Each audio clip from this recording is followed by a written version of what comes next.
Depuis septembre dernier, sa vie a totalement basculé. Contrôlée positive à l'EPO, Ophélie Claude Boxberger a depuis subi perquisition à son domicile, audition par les gendarmes et garde à vue de 48 heures la semaine dernière. Garde à vue au terme de laquelle l'athlète a appris avoir été dopé à son insu par Alain Flaccus, son entraîneur et beau-père.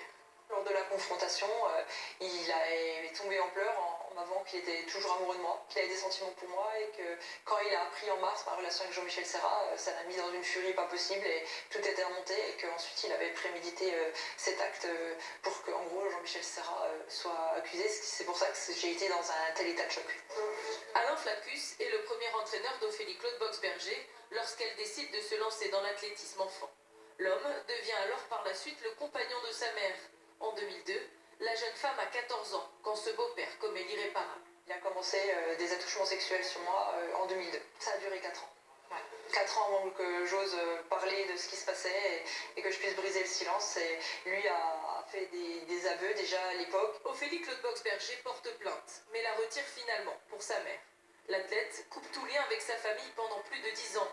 À l'été 2018, elle décide finalement de reprendre Alain Flaccus dans son staff. C'était un peu compliqué d'être seule et à un moment donné on fait le choix de pardonner, même si c'est quelque chose qui est très lourd et qui peut être difficile à comprendre pour les personnes qui ont vécu ça. Mais voilà, moi c'était mon choix et j'avais accepté de pardonner, il s'était excusé.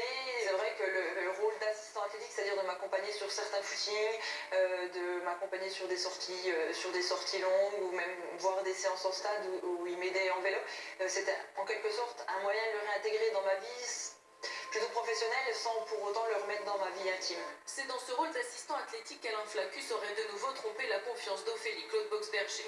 Après une lourde chute de l'athlète au cours d'une grosse séance d'entraînement à Font-Romeu, il aurait profité d'un massage pour lui faire une injection d'EPO au niveau des lombaires. Apparemment, il aurait profité de ce jour-là, qui était la dernière séance du stage de Font-Romeu, pour profiter de ce moment de faiblesse psychologique et physique, pour faire une injection apparemment en sous-cutané au niveau des lombaires. Des personnes ont dit mais elle n'a rien senti, ce qui est faux, parce que lors de la première audition aux enquêteurs le 5 novembre, j'avais bien déclaré que j'avais senti quelque chose de bizarre et que j'avais été même agressive envers Alain Flaccus en lui demandant pourquoi il me faisait mal à ce point-là. Le temps que je me suis réveillée, le temps que je réalise ce qui se passait, je lui dis mais qu'est-ce qui se passe? Je lui dis mais montre-moi qu'est-ce qui se passe, et elle lui m'a dit non mais c'est rien, je t'ai pincé, je t'ai griffé.